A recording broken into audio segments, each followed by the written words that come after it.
The bluebell season is almost over now, but in my last video I promised I'd share with you how I painted this loose and easy watercolor woodland scene, so here I am, I'm keeping that promise. Although this painting is inspired by bluebells, you could use the same approach for almost any kind of meadow or woodland floor. I used one of my own photographs here as a reference, taken during a woodland walk earlier this spring. I chose this particular photo because I love the mix of bluebells and the tiny wildflowers scattered through the scene. It felt slightly wild and overgrown, which always makes a landscape more interesting to paint. For this piece, I used a professional watercolors on 100% cotton Fabriano paper, along with a few of my favorite Escoda brushes. I also use masking fluid, which, if I'm honest, is not something I reach for very often. I usually prefer painting around lighter shapes rather than masking them, but for this piece I wanted to work very loosely and quickly in the background without losing some of these foreground details. I applied the masking fluid using a small ruling pen because I didn't want to damage any of my brushes, although an old brush works perfectly well too. I loosely suggested a few flowers, grasses and fern shapes without sketching anything first. I let the masking fluid to dry completely and I started mixing my colors while thinking about the atmosphere I wanted to create. I mixed a variety of warm and cool greens, along with a fresh violet mixture for the bluebells. I kept the purple separate from the greens because I really wanted those floral colors to stay luminous and clean. I wet the top of the paper first and started adding those loose washes of green and warm yellow to suggest sunlight filtering through the trees. What I really wanted to capture here wasn't every individual flower, but a feeling of walking through the forest filled with soft light and color. I kept the center lighter where the light was strongest and allowed the darker greens to gather around the edges.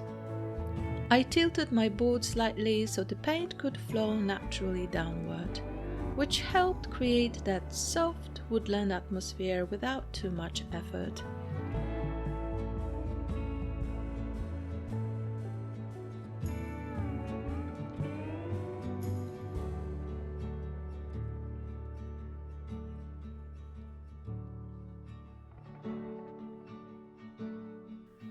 Below the tree line, I painted a hazy band of muted purple where the bluebell sits in the distance. At this stage, I wasn't thinking about detail at all, only layers of color and depth.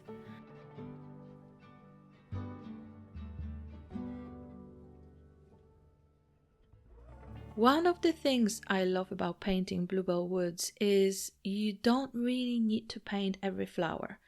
Often is just suggestion of color, light and softness that creates the impression of just being there.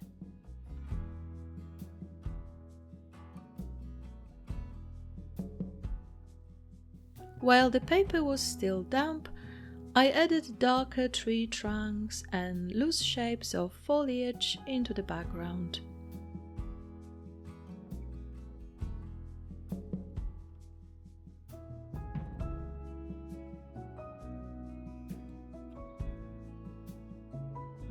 I tried to keep the canopy lighter where the sunlight touched it and much darker underneath to create contrast with the bluebells below.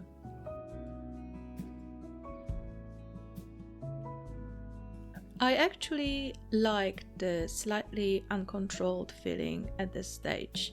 Woodland scenes can become very busy very quickly if every detail is painted too carefully.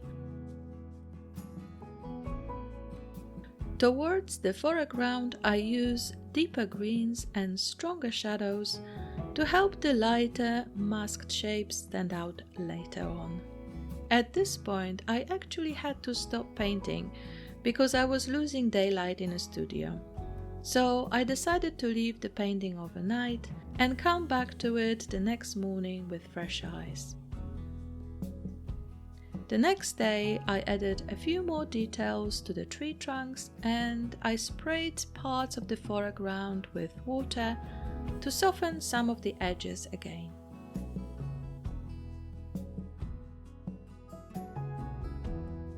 I layered more muted greens and violets into the bluebell area and added a few loose grasses in the foreground.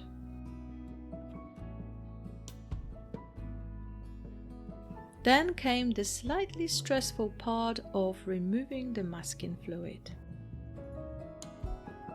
I always find this stage both satisfying and terrifying at the same time, because it's surprisingly easy to damage the paper if you rush it. I used a soft eraser here to very gently lift it away. Once the masking fluid was removed, the white shapes looked slightly too stark, so I glazed over some of them with warmer colors to soften the effect and help them sit more naturally within the painting. Finally, I added a few darker accents to some of the grasses and bluebells just to bring back a little contrast and definition. And this is how the finished painting turned out. I think what I enjoyed most about painting this piece was that it felt like interpreting the memory of a woodland rather than copying a photograph exactly. Let me know in the comments below if you ever painted the bluebells before, or if there are any other woodland scenes you would like me to explore next.